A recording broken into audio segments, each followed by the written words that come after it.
Good morning. It's Monday. This is Guru's Tech Bytes, episode 45.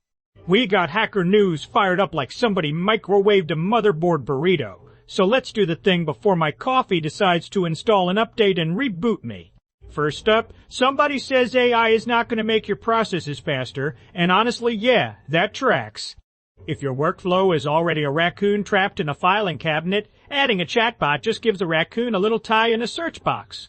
The useful bit here is the reminder that automation does not fix messy handoffs, vague ownership, or meetings that exist because nobody wants to write down the answer. Second, a person turned an $80 RK3562 Android tablet into a Debian Linux workstation. This is the kind of garage lab energy I respect. Take a cheap slab of mystery silicon, crack it open metaphorically, and make it do real computer stuff. It's not about beating a MacBook. It's about proving the little bargain bin rectangle can become a tiny dev box if you are stubborn enough and willing to read boot logs like tea leaves. Third, we have a nicer voltmeter clock, which sounds like something your uncle builds after saying he is only going to be in the basement for 20 minutes.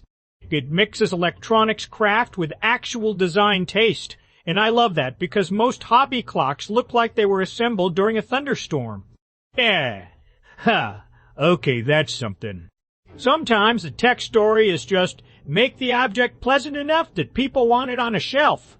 And finally, GenCAD is making the rounds, and that's worth watching because computer-aided design keeps drifting toward more generative, browser-friendly, scriptable workflows. If design tools get easier to remix and automate, then hardware projects start feeling a little more like software projects, which is great until somebody opens a pull request on your coffee table. Still, faster iteration for physical design is a big deal.